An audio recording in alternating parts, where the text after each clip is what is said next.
Bonjour à tous, j'espère que vous allez bien. On se retrouve aujourd'hui pour la première vidéo de Noël et vu l'engouement qu'a fait la vidéo apéritif de Noël de 2018, j'ai décidé de réaliser avec vous aujourd'hui non pas une mais deux nouvelles vidéos. Là c'est la première, apéritif de Noël où il y aura 4 bouchées sur le même thème, donc pour les deux vidéos je veux dire. Donc une bouchée fromagère, une bouchée foie gras, une bouchée végétarienne et une bouchée poisson. N'hésitez pas à aller en barre d'infos, vous avez tous les ingrédients et les petits tips en plus qu'il peut y avoir dans les recettes. J'espère que ça va vous plaire, n'hésitez pas à vous abonner, à mettre un petit pouce en l'air, ça fait toujours plaisir, surtout avec une petite chaîne comme la mienne, ça motive. On se retrouve tout de suite en cuisine. Nous commençons par le dôme de saumon fumé avec un cœur au fromage frais. Alors, il vous faudra 4 tranches de saumon fumé, du fromage frais, des blinis et des petites piques. On commence à prendre le fromage frais, donc moi c'est du Philadelphia, et je découpe pour faire un petit rond pour que ce soit plus facile parce que j'avais des petits carrés. Ce qui est bien avec ce fromage, c'est qu'il s'amalgame très bien, donc on peut facilement faire des petites boules avec nos doigts.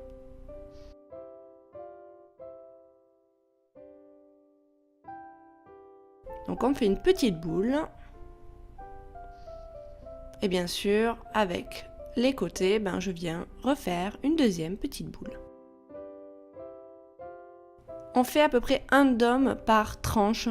Je pensais pouvoir en faire plus mais non. Donc je mets la petite boule au centre, je coupe autour en rond. Je laisse quand même bien 1,5 cm, voire 2 je crois, ouais plutôt 2 cm. Et on commence à le fermer tranquillement, côté par côté, le saumon autour de la boule. Vous allez voir, le saumon, en fait, il va adhérer au fromage, ce qui va faire que ça va tenir. Alors là, je vous laisse cette partie parce qu'en fait, il faut bien appuyer en fait, sur le saumon pour que la boule se forme bien à l'intérieur, qu'il n'y ait pas de creux. Lorsque ça vous convient, vous mettez une petite pique. Alors j'ai pris un blinis. Et je sais pas pourquoi je l'ai mis à l'envers, donc après j'ai tout retourné. Et on pose son dôme de saumon sur le blinis.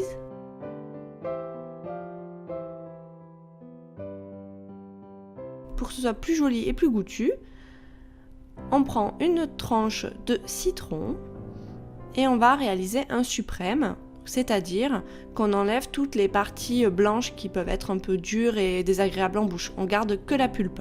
Et on le pose au-dessus, à côté de la pique. Et pour faire un peu de contraste, pour que ce soit très joli, on zeste le citron jaune sur les petits dômes. On prend un citron bio non traité, bien sûr.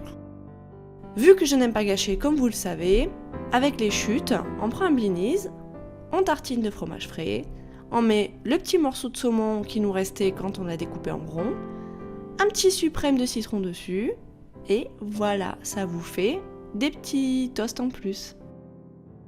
La deuxième bouchée, c'est un morceau de comté très simple avec une crème de noix.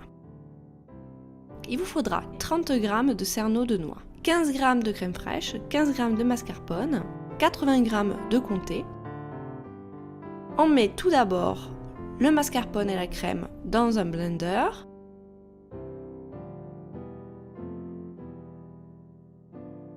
On met les noix.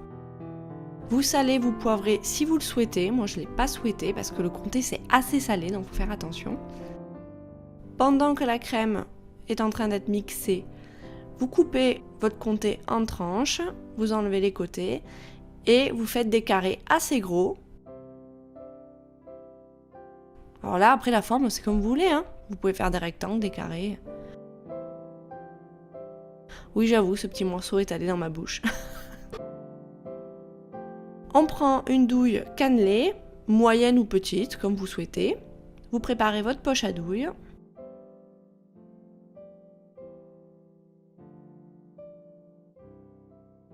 Vous prenez votre crème de noix. Vous la mettez dans votre poche à douille.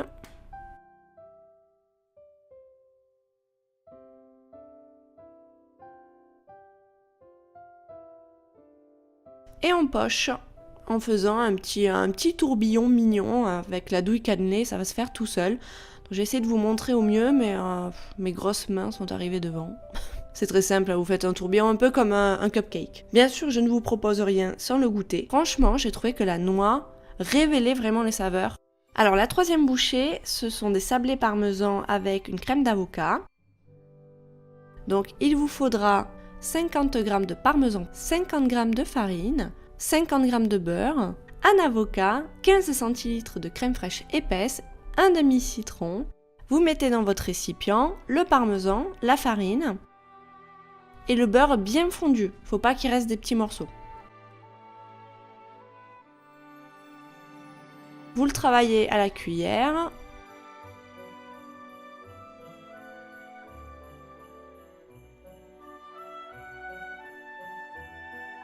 Puis ensuite, vous allez le travailler à la main. On étale la pâte en mettant beaucoup de farine parce que ça accroche, vu que le beurre était très chaud. Vous faites une pâte à peu près épaisse de 2 à 3 mm. Moi j'ai fait un peu trop fin, je vous avoue. Et vous découpez avec des emporte-pièces, sapin ou étoile.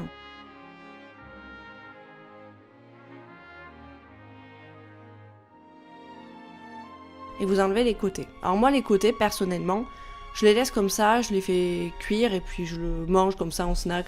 Vous pouvez très bien réamalgamer la pâte, réétaler et refaire des petits sablés. Vous mettez en cuisson sur four préchauffé à 190 pendant 8 minutes. Attention, ça brûle très vite, ne laissez pas dans le four et surveillez. Dans votre blender, mixeur, vous mettez l'avocat,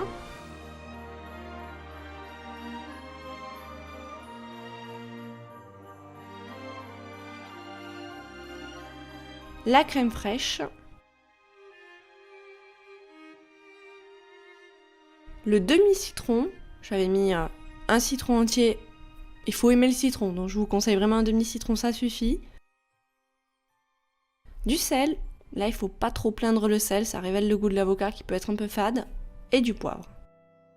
Vous mixez la crème d'avocat, et pendant ce temps on prépare aussi sa poche à douille. Là j'ai pris une douille cannelée plus grosse. On met la crème d'avocat mixée dans sa poche à douille, et on la réserve au frais à peu près 30 minutes. Lorsqu'elle est bien fraîche, voilà, là c'était la petite technique, je vous avais déjà expliqué dans une autre vidéo où on twist entre la douille et la poche pour éviter que ça coule. Je détwiste et je poche sur mes étoiles. Encore toutes mes excuses, j'ai ma grosse main qui ne vous montre pas du tout sur les étoiles, mais en gros on met bien sa douille à la verticale vis-à-vis du sablé et vous appuyez, en fait ça va le faire tout seul. Et pour le sapin, vous prenez la base la plus épaisse, vous appuyez sur votre douille et vous arrêtez d'appuyer à la moitié et vous étirez. Et en fait, ça va faire la pointe. Et enfin, la bouchée foie gras qui est un foie gras d'amour. Donc un foie gras façon pomme d'amour. Pour cette recette, il vous faudra 100 g de sucre, 2 cuillères à soupe d'eau, 80 g de foie gras, du colorant alimentaire rouge et 3 tranches de pain de mie ou 6 tranches de pain d'épices. Donc, tout d'abord, c'est la phase un peu cracra, je m'y attendais pas forcément, mais j'ai pas trouvé d'autres options. C'est on va réaliser les boules de foie gras, donc il faut laisser le foie gras vraiment à température ambiante, il faut pas qu'il soit froid. Et petit à petit, avec vos doigts, vous faites des carrés, vous venez aplanir les coins pour essayer de faire une boule. Si quelqu'un a une autre méthode qui marche, je suis preneuse, parce que franchement, même avec les bacs à glaçons, ça n'a pas marché, ça c'était pas rond. Une fois qu'on a fait nos boules, on vient les réserver au congélateur pendant 2 heures. Il faut qu'elle soit bien congelée. On réalise le caramel, donc on met les 100 g de sucre et l'eau, les 2 cuillères à soupe d'eau. On laisse tranquillement faire un caramel, donc le caramel, on mélange une première fois, puis on ne mélange plus, on le laisse chauffer petit à petit. Pendant ce temps, je fais le pain de mie, donc je coupe des carrés pour que ce soit à peu près un petit peu plus gros que la boule de foie gras. Vous pouvez mettre du pain d'épices, nous on n'aime pas ça, c'est pour ça que j'ai mis du pain de mie que j'ai fait toaster au four. Quand le caramel commence à prendre, vous mettez le colorant alimentaire et pensez bien à arrêter votre caramel avant qu'il ait la consistance souhaitée parce qu'il continue à cuire après. Moi, il est devenu granuleux à cause de ça, pourtant j'ai l'habitude de le faire. Vous trempez votre boule de foie gras dans le caramel une seule fois, pas 2 fois, vous trempez bien et vous mettez sur un papier cuisson. J'ai totalement oublié de vous faire le montage, donc on met simplement le pain d'épices ou le pain de mie dessous, la boule de foie gras façon pomme d'amour dessus, et voilà, c'est fait. J'espère vraiment que cette vidéo vous aura plu et je vous dis à très bientôt pour la vidéo numéro 2 de l'apéro de Noël.